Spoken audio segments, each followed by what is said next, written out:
noite, sou a doutora Rosa Maria Lisboa dos Santos Poza. Comecei uma série de vídeos aqui com vocês, falando a respeito da guarda de menor. Hoje eu vou tratar um pouquinho sobre a questão da alienação parental. Conforme eu disse no vídeo anterior, quando o casal se separa, o pai vai para um lado, a mãe vai para o outro, é importante que aquele que ficou com a guarda busque perante a justiça a guarda judicial daquela criança, para evitar confusão, para evitar discórdia com o pai da criança ou, no caso, com a mãe da criança. No momento seguinte, após ajuizada a ação, decorrido todos os trâmites legais, todos os procedimentos, o juiz vai estabelecer a guarda a quem de direito, ou com o pai, ou com a mãe, ou em muitos casos, às vezes com o avô, com a tia, não importa. A partir do momento que foi deferida a guarda judicial para alguém, nasce para a parte contrária o direito de visitação, não é? Então, o direito de, geralmente, que é estipulado a cada 15 dias, o pai visitar a criança, levar essa criança para casa, poder permanecer a noite inteira, dormir com a criança em casa, a cada 15 dias, geralmente. Natal, Ano Novo, feriados, férias escolares de meados do ano, final do ano, tudo isso é estabelecido na sentença, conforme eu falei no vídeo anterior. Ocorre, porém, que para o casal chegar numa situação como essa, onde se requer a determinação da guarda judicial e a fixação do direito de visita, na maioria das vezes implica dizer que houve um desajuste com esse casal, que houve um conflito entre eles que obrigou a ir até o judiciário buscar a formalização dessa guarda. A partir daí, com a sentença judicial, começa no dia a dia o cumprimento dessa decisão. E o que acontece? Uma nova etapa, uma nova confusão, muitas vezes, começa a acontecer. De que maneira? Aquele que ficou com a guarda da criança se sente muito empoderado. Então, é o caso, muitas vezes, da mãe ou mesmo do pai, que ganhou a guarda judicial daquele menor, se sentir vitorioso, a tal ponto de achar que é o dono da criança. Então, digamos, visitas fixadas no sábado para o pai pegar às 10 da manhã e devolver no domingo às 18 horas, por exemplo.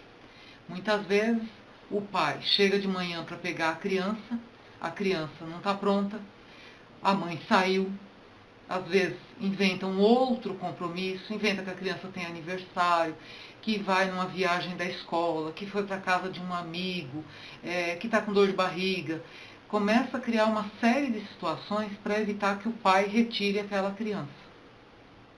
E aí a confusão começa, porque o pai tem o direito de visitar, tem o direito de estar com aquele filho e se vê impedido por aquele guardião. E às vezes também é o contrário. Às vezes é o pai que está com a guarda judicial, a mãe vai exercer o direito de visita e encontra dificuldades. Na maioria das vezes, essas dificuldades, na medida em que elas são reiteradas, na medida em que elas trazem dificuldade para o exercício de direito de visita daquele pai, que passa a não ter mais as mesmas condições de permanecer com o filho no final de semana, no dia determinado para o juiz com relação à visitação, nós entendemos que nesse tipo de situação, muitas vezes, começa a se estabelecer a chamada alienação parental, onde, apesar do guardião criar dificuldade para que aquele que tem direito de visita exerça a visita, para a criança, ele está criando a dificuldade para que... Voltando ao assunto que a gente estava comentando agora há pouco, eu fui obrigada a dar uma pausa por conta do vídeo, que houve um probleminha no vídeo, peço desculpas, mas a gente estava falando a respeito do comportamento da criança, né? Da criança que está sendo alienada com relação ao pai ou à mãe, que no caso também é vítima dessa alienação parental. No meio de todo esse sofrimento, a criança muitas vezes sem querer, sem desejar, ela acaba sendo grosseira com o pai, ela acaba sendo injusta com o pai, porque ela foi tão alienada, ela foi tão colocada contra aquele pai ou aquela mãe, que na cabeça dela, ela assume como se fosse verdadeiro tudo aquilo que ela ouviu do alienador. Então, eu acho importante, nesse momento, vou ler para vocês o que fala o artigo 2º da Lei 12.318 de 2010, que trata da alienação parental. Então, o artigo ele traz denomina algumas situações encontradas nos casos da alienação parental, que na verdade se configuram alienação parental, né? Então nós temos realizar campanha de desqualificação da conduta do genitor no exercício da paternidade ou maternidade.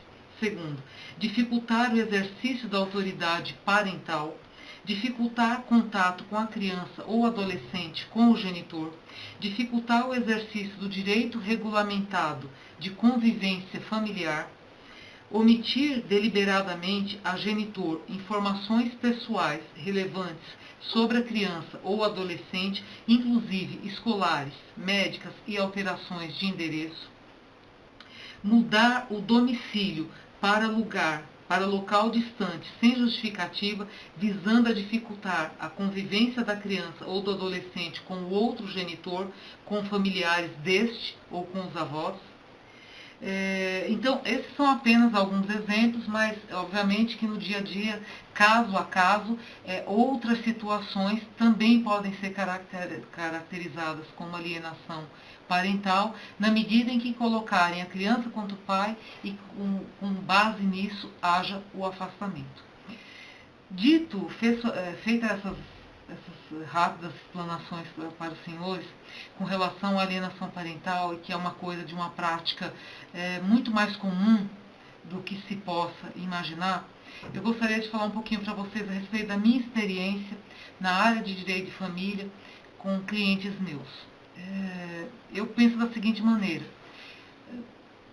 tudo bem que a pessoa está sofrendo, tem uma situação onde a criança está sendo alienada, está sofrendo alienação parental, se vê claramente que o outro cônjuge, o genitor está colocando a criança contra o pai, mas pensando que o bem maior é o interesse da criança, eu entendo que antes de qualquer litígio é importante se conversar. É importante tentar entender.